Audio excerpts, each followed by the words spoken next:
Deuteronomy chapter 33. Moses blesses the tribes of Israel.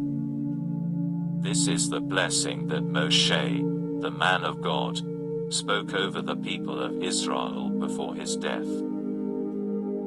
Adonai came from Sinai. From Seir he dawned on his people, shone forth from Mount Paran, and with him were myriads of holy ones. At his right hand was a fiery law for them. He truly loves the peoples. All his holy ones are in your hand. Sitting at your feet, they receive your instruction. The Torah Moshe commanded us as an inheritance for the community of Yaakov. Then a king arose in Yeshurun when the leaders of the people were gathered, all the tribes of Israel together. Let Reuben live and not die out, even though his numbers grow few. Of Yehuda he said, Hear, Adonai, the cry of Yehuda. Bring him in to his people, let his own hands defend him. But you, help him against his enemies. Of Levi he said, Let your Thummim and Urim be with your pious one, whom you tested at Massa, with whom you struggled at Meribah spring. Of his father and mother he said, I don't know them. He didn't acknowledge his brothers or children, for he observed your word, and he kept your covenant. They will teach Yaakov your rulings, Israel your Torah. They will set incense before you and hold burnt offerings on your altar. Adonai, bless his possessions, accept the work he does, but crush his enemies' hip and thigh. May those who hate him rise no more. Of Binyamin he said, Adonai's beloved lives securely. He protects him day after day.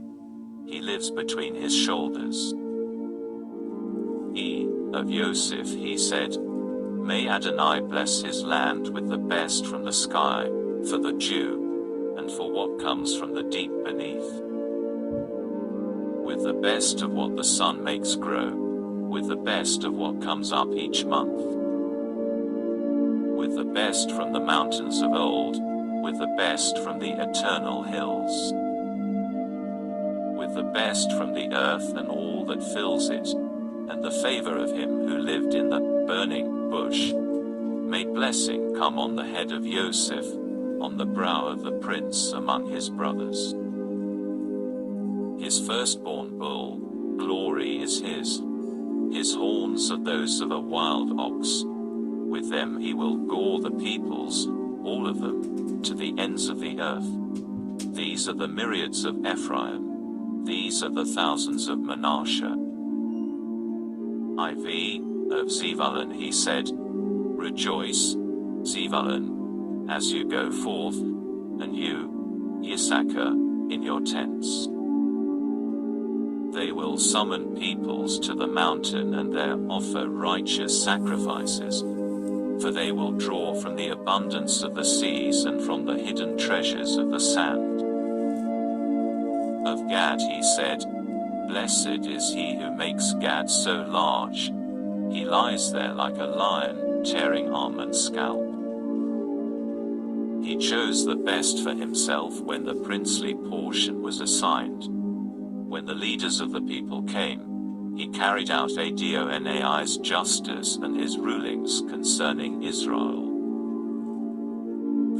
Of Dan he said, Dan is a lion cub leaping forth from Bashan. Of Naphtali he said, You, Naphtali, satisfied with favor and full of blessing from Adonai, take possession of the sea and the south. Of Asher he said, May Asher be most blessed of sons. May he be the favorite among his brothers and bathe his feet in oil. May your bowls be of iron and bronze and your strength last as long as you live. Yeshurun, there is no one like God, riding through the heavens to help you. riding on the clouds in his majesty. The God of old is a dwelling place, with everlasting arms beneath. He expelled the enemy before you, and he said, destroy. So Israel lives in security. The fountain of Yaakov is alone in a land of grain and new wine, where the skies drip with dew. Happy are you, Israel. Who is like you? A people saved by Adonai, your defender helping you and your sword of triumph. Your enemies will cringe before you, but you will trample down their high places.